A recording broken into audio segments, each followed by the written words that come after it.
بہرحال بھائی نے ایک سوال کیا، اہم سوال، کہ اگر سرکش جن اور شیاطین انسانی جسم میں داخل ہو جائے تو کیسے نکالے؟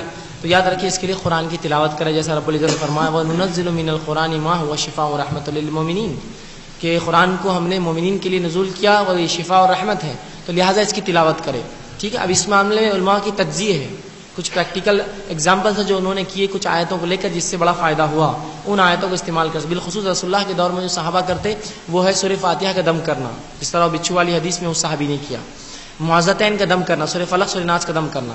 سورہ بقرہ کی آیت 255 256 257 آیت الکرسی اور اس کی بعد کی دو. اس طرح سورہ بقرہ کی آخری دو آیتیں 285 286.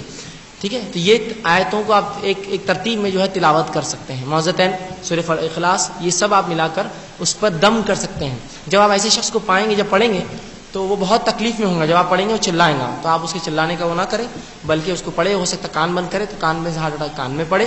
انشاءاللہ العزیز آپ دیکھیے اس کا اثر جاتا رہے گا. کتنا ہی سرکش جن و شیاطین ہو وہ اللہ کے کلام کے سامنے ٹک نہیں سکتا. اللہ رب العزت نے قرآن میں سورہ حشر میں وضاحت کر دی لو انزلنا هذا القرآن على جبل لرأيته خاشعا متصدعا من خشیۃ اللہ، کہ ہم اگر اس قرآن کو اے نبی تم دیکھتے ہوئے اگر ایک بہت بڑے پہاڑ پر بھی اتار دیں رأيته کہ وہ ریزہ ریزہ ہو جاتا اللہ کے ڈر سے.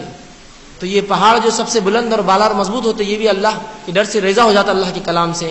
تو اس جن کی کیا اوقات اور بساط جو اس مومن کے جسم میں رہے اور جبکہ اس پہ اللہ کا کلام پڑھا جائے، لیکن وہ عقیدہ اور وہ ایمان ہو اس کے پیچھے جنہیں کہ چلو یہ بھی کر لیتے دیکھتے کیا ہوتا ہے، اس پھر کچھ نہیں ہوتا ہے، پھر وہ شفا نہیں ملتی. ایک ڈاکٹر کے پاس جانے سے پہلے آپ کریں کہ جان دو اس کی دوا دیکھ لیں گے لے کے کیا ہوتا، اپنے کو تو امید اٹھ گئی تو پھر آپ کو کوئی فائدہ نہیں ہوتا. اور اگر آپ امید رکھتے ہوئے گئے اور بھروسہ اور اعتماد رکھتے اور اعتقاد رکھتے ہوئے گئے تو دیکھیے اگر اس نے آپ کو گلوکوز پارلے جی کا بھی اگر چورا کر کے دے دیا، کہا 3 ٹائم کھاؤ تو آپ شفا پا جاتے ہیں اس سے.